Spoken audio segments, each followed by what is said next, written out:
again, the visa thing. So being American, if you don't know this, you get 90 days. So they wanted me to stay there, and I was just like, nope, I can't. So if you could have, would you? I probably would have. Okay. I was pretty tired. You're living in a tiny apartment with I think there was 3 other bunk beds, and it's like living in a frat house. Yeah, and at that point you hadn't been back home in I don't know, a year.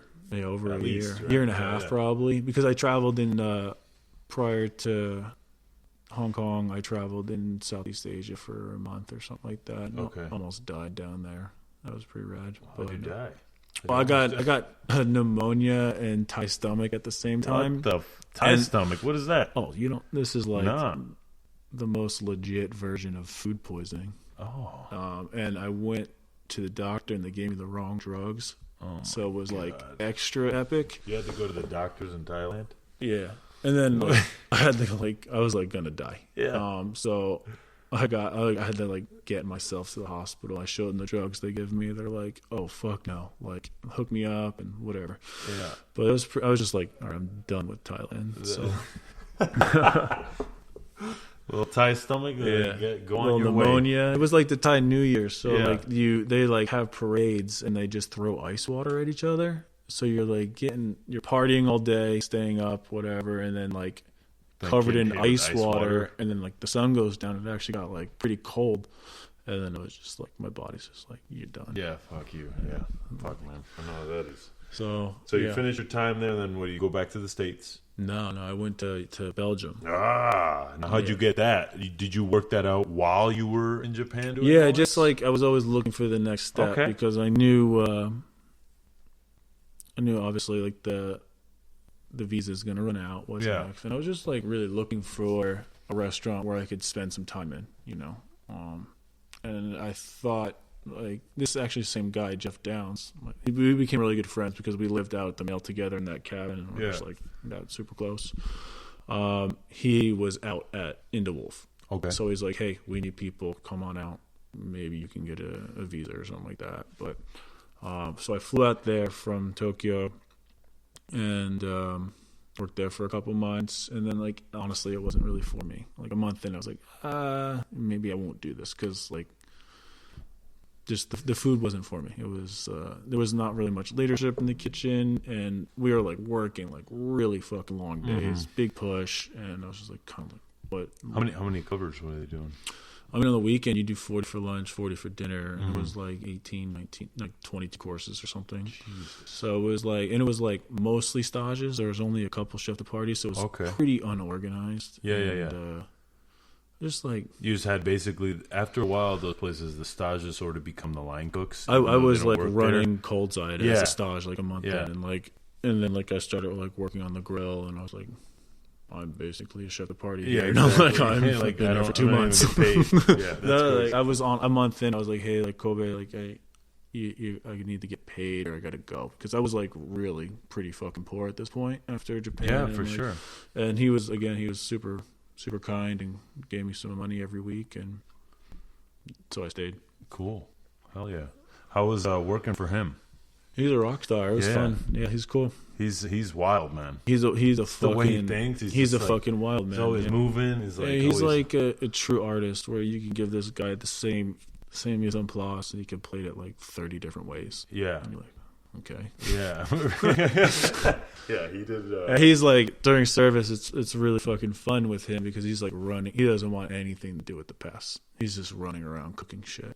And that's for me, awesome. I've adopted some of that. I don't really want to stay on the past. I want to run around, cook, and be involved. And be involved, yeah. So see, that's where I'm at now because I Charter Rogue mostly at the pass. Once dinner service hits, you're you have to expedite. As Saison, I stood there and said yes or no to every single plate that went out, and it was just life. It was soul sucking. Yeah, after a while, you're horrible. I can't do this anymore. So. The good thing about Charter Oak is that there is times where you do go back and cook, depending on who's in house or and you do have an opportunity to serve and talk to the guest, which is kind of cool. And then So you leave into Wolf, right? You get done with your time there. You go back to the States at this time? Yeah, because I'm like, it's been 2 years. You haven't seen your mom. You haven't seen your dad. You're like, yeah, like, in 2 years, I'm living out of a suitcase. I don't have insurance. I have no money. I'm a fucking wreck. And it's like, man, you got to get your shit together. So, back to the States. For sure. Now, did you go straight home and take a little time off, or did you just go right back into working? No, so I was like, we were having beers actually in the Wolf, and they're like, what are you going to do? And I was like, I think I'm going to go take over Saison. And everyone's like fucking laughing. I was like, all right. Yeah, fuck you. Watch me. Exactly. That's awesome. So yeah, I was emailing. I got a stage. So another one-way ticket to San Francisco. Cool. Did you have anybody to stay with when you came out here, or was it just like, whatever?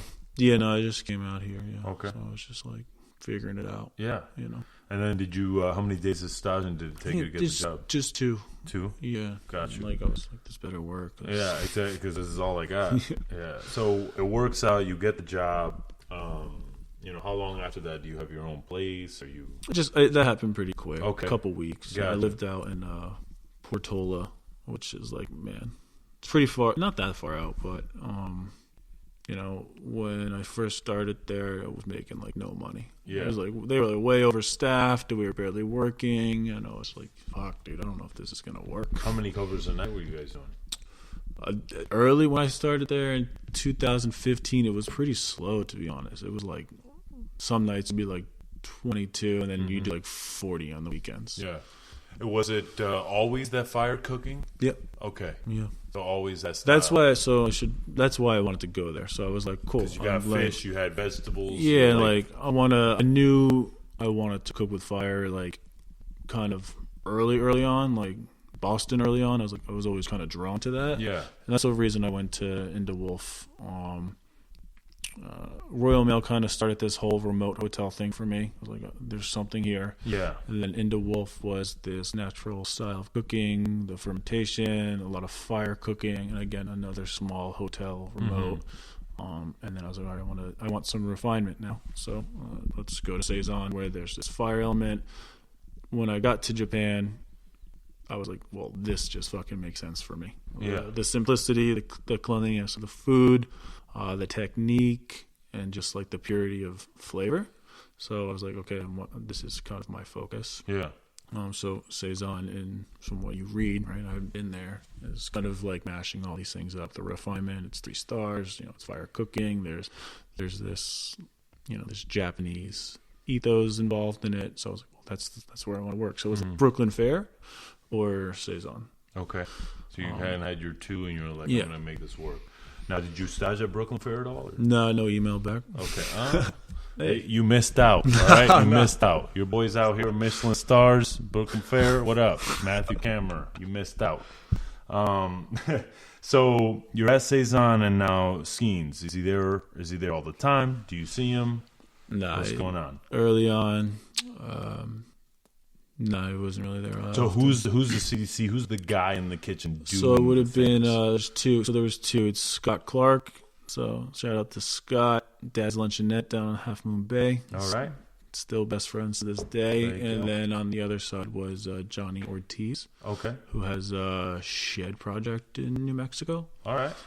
So those are the 2 guys. And then a little bit after that, a couple months later,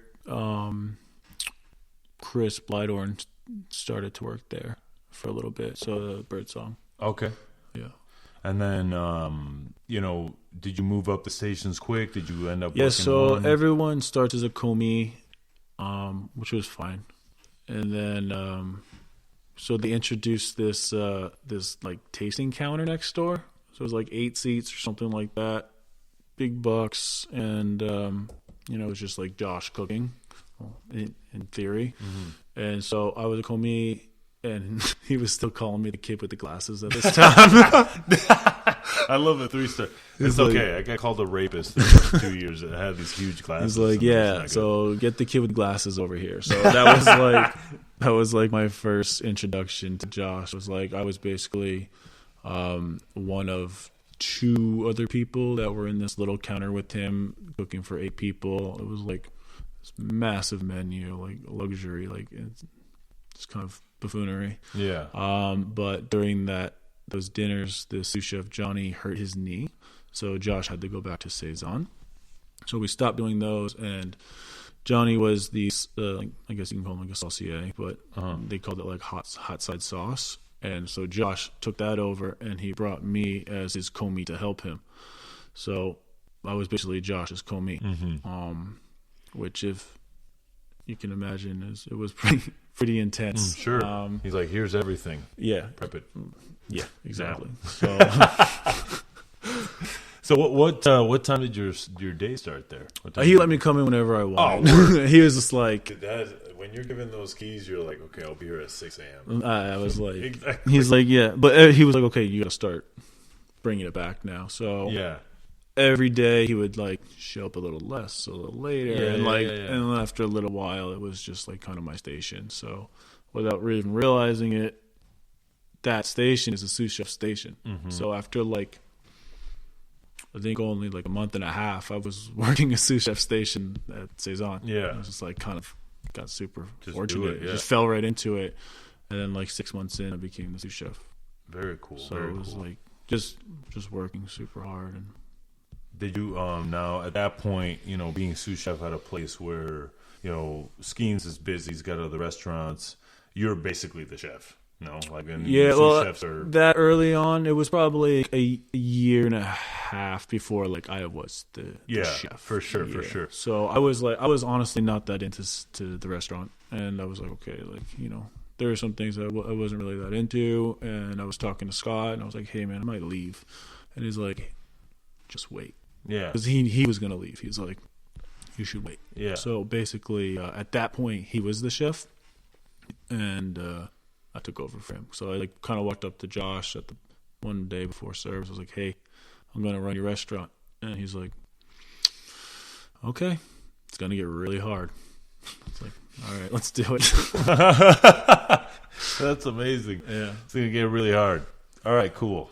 Done. Conversation. Now you're the chef of a 3-star in fucking San Francisco. So, you were there when they had 2. No, right? so like I had started like maybe a month after they got the third. one. Yeah. Oh, wow. Okay. So at that point, like the game so they were was just like they were just like stepping up their game. That's why I mean, like when I started, they were way overstaffed, and I was like, this is like I'm not really doing that much. I'm always happy to be a commis and learn new things, and I love picking herbs. Actually, it's like the zen, and very therapeutic. I really enjoy that stuff actually. But I didn't want to do that forever, and luckily I got called out as the kid with the glasses and pulled next door. 'Cause, I'm working hard and things like that, and I guess it's easy to see that for sure. So I got fortunate, Yeah. So you're running this kitchen, and were there any challenges becoming manager? Because at some point you're a cook and you're on the same level as everybody. Then you become a manager, and it's like, now I got to fucking listen to this guy. Yeah, I mean, it's just the turnover there's so high. So it's easy. It wasn't that bad because people. I mean, I've seen hundreds of people come and they just go. walk in and be like, "Okay, you're the C." They don't know any different. Yeah, like the no show is a normal thing there, and like I think that was like a fortunate thing for me. Yeah, now looking back on it, because sure. In that restaurant, every day had the opportunity to be the worst fucking day. Whether it's like certain VIPs or it was every day was the worst fucking day. There you go. You heard it here first, ladies and gentlemen. The worst fucking day. Like I was just completely robotic. Like you could not hurt me. Yeah, just like I hear you. No soul. Yeah, I was just like you're just doing it. Yeah, it was fucking nothing mattered. Yeah, I hear you, man. Sometimes you get in that mode and you're like. You sit down and think about it. You're like, I gotta go. Yeah, fuck am my I fucking doing? soul is being sucked out of me as we speak here. So when did you realize that? And when did you say, I gotta get the fuck out of here? Probably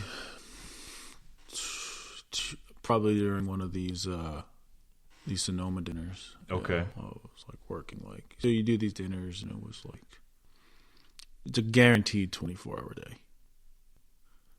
I did one. It was like a 42. Just didn't leave. Yeah. Just Just open the restaurant up for the next day. Exactly. And I'm just get kind back of at like, 4 in the morning. You're like, let's do it.